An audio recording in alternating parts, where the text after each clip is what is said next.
This video is sponsored by Ultimate Guard. Pick up Ultimate Guard products at your local game store or order them on Amazon. Link down below. Welcome once again to Commander by Danon. I gotta say the villains lately in Magic have been a bit disappointing.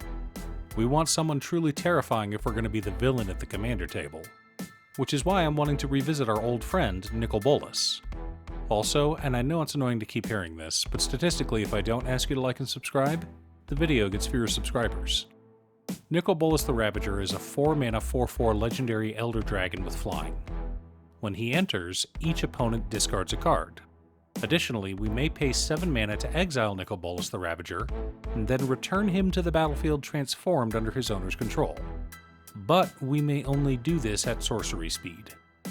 Transformed, he turns into Nicol Bolas the Arisen, a legendary planeswalker with 7 starting loyalty. We may add 2 loyalty to draw 2 cards, remove 3 loyalty to deal 10 damage to target creature or planeswalker, remove 4 loyalty to put target creature or planeswalker from a graveyard onto the battlefield under our control, or pay 12 loyalty to exile all but the bottom card of target player's library. Okay, so Nicol Bolas is a big scary dragon who makes people discard cards, who then transforms into a planeswalker that can steal their stuff or blow their stuff up. He encapsulates everything we've come to associate with the Grixis color identity. So, what theme are we going with? How about planeswalkers and discard? That's right, dear viewer, we're going to make our opponents truly miserable. What? I told you we were playing the villain. Now, while planeswalkers have become more affordable in recent years, many are around the $5 range instead of the $20 range like they were a few years ago, I still don't believe that Super Friends is an archetype that can function well as a budget deck.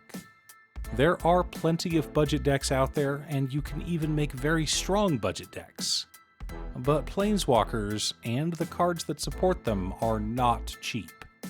So, apologies to your wallet for this list. In order to build a functional commander deck, you need lots of different pieces, which is why I try to rely on my handy-dandy checklist. 50 mana sources, usually split between 37 lands and 13 pieces of ramp, 10 pieces of card advantage, 8 to 10 pieces of spot removal, 2 to 3 board wipes, 2 pieces of graveyard hate, and 1 sudden I win card. Oh, one more quick announcement before we get started. I'm currently streaming with my son over on Musings by Danon as well as Twitch. It'll mostly be Final Fantasy XIV, but you're more than welcome to pop in and talk about Commander. Honestly, about half my streams are talking about manga, anime, or Commander. Our land base consists of Command Tower, Exotic Orchard, Karn's Bastion, Interplanar Beacon, Polluted Delta, Bloodstained Mire, Scalding Tarn, Flooded Strand, Marsh Flats, Wooded Foothills, Xander's Lounge, Watery Grave, Blood Crypt, Steam Vents, Morphic Pool, Luxury Suite, Training Center, Shipwreck Marsh, Haunted Ridge, Stormcarved Coast, Drowned Catacomb, Dragon Skull Summit, Sulphur Falls, Undercity Sewers, Raucous Theater, Thundering Falls, Field of the Dead, Bajuka Bog, 3 islands, 3 swamps, and 3 mountains. What? I told you this wasn't a budget list.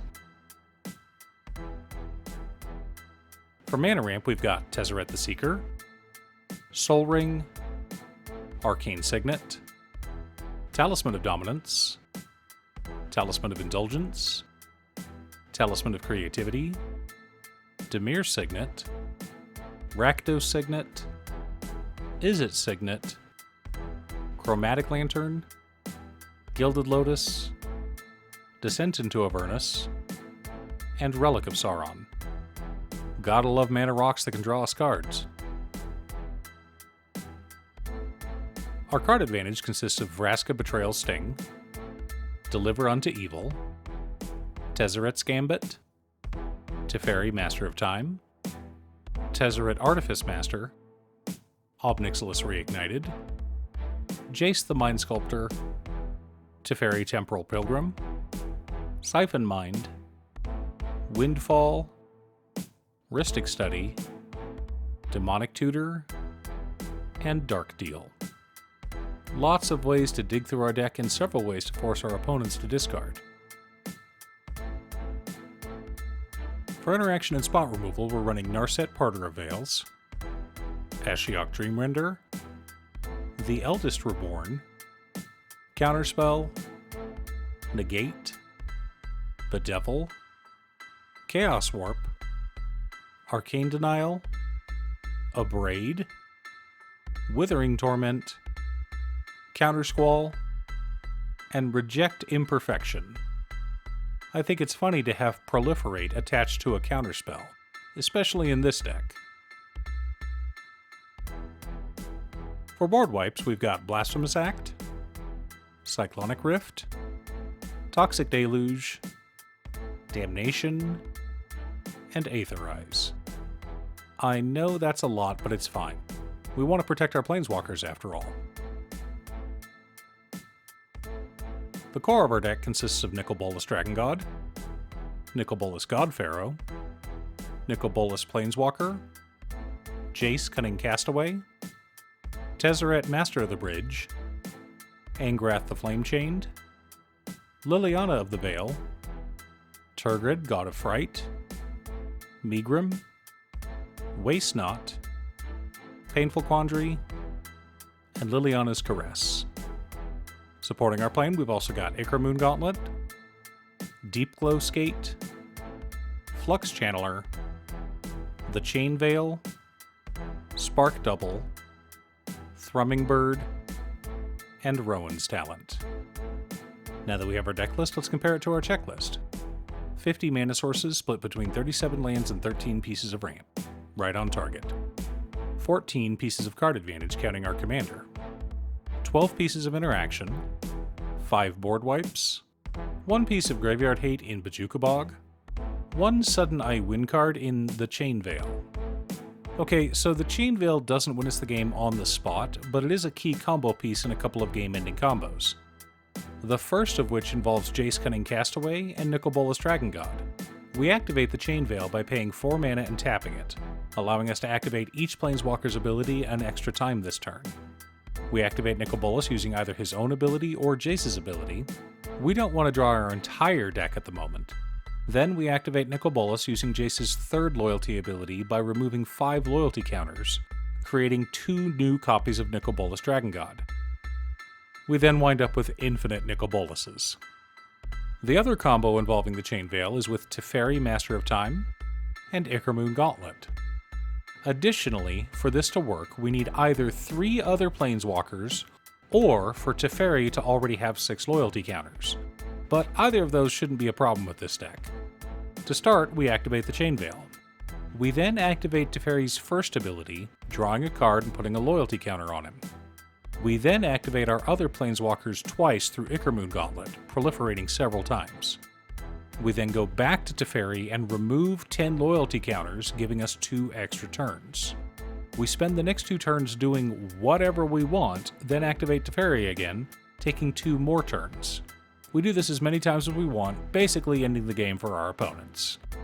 But at the end of the day, our deck is designed to make our opponents miserable. We blow up all their creatures, force them to discard their cards, and then damage them for doing so. Doesn't it feel good to be the bad guy? Thanks for tuning in. Once again, a huge shout out to my editor Cutestuff. I couldn't make these videos without her. If you'd like to hire her to edit your own videos, she can be reached at cutestuff.edits@gmail.com. Link is down below. If you're looking for ways to support the channel directly, you can head on over to patreon.com/Danon. You can have a video made or just ask for help building or tuning a deck list. I also wanted to give a quick shout out to all of my patrons: Waffles, Jiraiya, Danny, Muffins, Marcus, Brett, Roxy, Alex, Borgie, Nazwin, Conga, Aaron, Chris, Robert, Austin, William Pye, Kazaris, Booksu, Patrick, Travis, Snaffy, Noodle, Tiz, and Art. You guys are awesome. I post new Commander Deck videos every weekday, so be sure to subscribe and ring the bell to be notified of new videos. Again, thanks for watching, and I'll see you all again next time on Commander by Danon.